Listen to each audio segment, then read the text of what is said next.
disturbing cases of extreme violence against women from around the world have come to the fore in the past few weeks.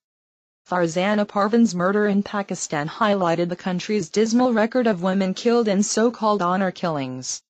According to the Pakistani Human Rights Commission, 869 women were murdered in 2013 in what were said to be honor killings. Sensationalist media quickly picked up Parvin's story and blasted the familiar stereotypes and misrepresentations, sidelining a much-needed open discussion on misogyny. The so-called honor killings is one manifestation of violent and criminal practices against women that seem to persist in places such as Pakistan, Afghanistan and several other Muslim-majority countries. Some are quick to seek the causes of this deplorable act in religion, when in fact Islam stands clearly against it. Therefore, it is important to expose the faulty logic behind such accusations and openly discuss violence against women and honor killings in the context of Islam as well as in the context of perceived social norms of honor. Understanding the honor code.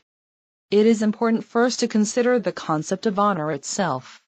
Renowned philosopher Kwame Anthony Appiah's analysis of honor and his idea of moral revolutions can be particularly useful in this case.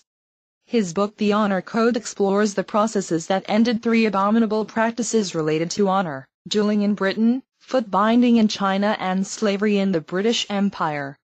According to Appiah, what ended these practices wasn't the moral arguments. It was the willingness to live by them. Witness, Vendetta Song. Appiah also addresses the continuing custom of honor killings. He emphasizes that identity groups live by a certain honor code, a set of shared norms that dictates specific demands, or determines one's gain and loss of right to respect. Moreover, a group that, regardless of one's identity, accepts a certain code, pertains to the same honor world. Such framework conditions an individual's treatment by the community. Accordingly, familiar expectations of one's behavior in particular circumstances make it easy to see why honor killings continue. This practice, though deeply immoral for most of us, is a requirement of a particular honor code. Therefore, it should not come as a surprise that one man who committed an honor killing was quoted as saying, "When one's daughter or sister runs away from home, a man's mind cannot see beyond that betrayal of trust by the woman." And please tell us what could be the alternative solution in such circumstances? Until recently, a similar reasoning was widespread even in Europe. Until 30 years ago, it was common to hear about honor killing among Italians. But now when a man kills his wife, they call it a crime of passion, says Cinzia Tani, an Italian writer and journalist. In today's India, acid attack or vitriolage is often referred to as a crime of passion fueled by jealousy and revenge to permanently brand someone and make them feel ashamed. In fact, crime of passion is often used as a legal term in murder court cases across cultures and nations. Islam and reshaping honor. After drawing lessons from history, reshaping honor is what Appiah suggests as a way to successfully move forward in the ongoing battle against honor killings. In other words, those willing to eradicate honor killings should pursue a strategy of collective shaming, to shed light on how such cases are bad publicity for the country, and demand the government's accountability for keeping Pakistan a ship permanently poised on the verge of failure. Religion is also a key factor in campaigning against honor killings. For example, Islam plays a very important role in Pakistan, including it in its constitution. Therefore it is encouraging to hear a fatwa by the Pakistan Ulama Council, declaring killing one's daughter and humiliating them is a sign of ignorance. However, as one critic put it, clerics need to be more vocal and consistent in opposing every form of bigotry. In the battle for shifting perceptions of honor in those Muslim communities where it causes bloodshed, it is of fundamental importance to demonstrate the fact that Islam in no way condones honor killing. For example, there are 2 verses in the Quran, An-Nur and Maryam, which were revealed to defend the honor of Prophet Muhammad's wife, Isha, and Prophet Isa's mother, Maryam, respectively.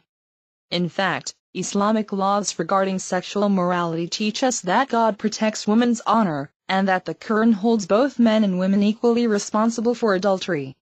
It is clear that the idea of violence against women to protect honor is in no way justice prescribed by the Quran, but instead stems from socially constructed notions of patriarchy. Therefore, Islam can help us against honor killing as a religion that protects women from violence and condemns those who hurt them. Appiah rightly points out that Islam is an ally in the fight against honor killings, and offers us a proposal to consider: shaming communities where this practice occurs for disgracing Muslim ideals instead. Given the Western media hysteria surrounding cases like Farzana's, it is not difficult to see how the actions of a few Muslims stain the perception of Islam by non-Muslims. In this regard, it is important to distinguish between an act that is Islamic and an act perpetrated by a Muslim. As Miriam Francois Serra points out in her article on Islamophobia, although Pakistan is a Muslim-majority country, to assume Islam is the central motivating factor in the behavior of all Pakistanis is a form of cultural racism. Fighting misogyny.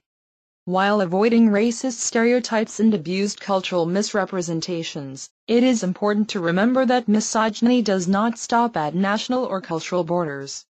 It is a global phenomenon manifested in a variety of forms. Fighting misogyny means acknowledging the tendency among many men to normalize the oppression of women with a supremacist sense of entitlement. Massive gang rapes and caste-based sexual violence in India, for example, clearly reveal a feudal sense of entitlement among some upper caste men. In the U.S., as well, the recent murder of 6 people in Santa Barbara directed the debate towards questioning cultural input for racial or sexual entitlement. In other words, honor killing continues because of a perception of lost honor, which Appiah describes as an entitlement to respect. Thus we must understand that honor is first of all not about being respected, but about being worthy of respect.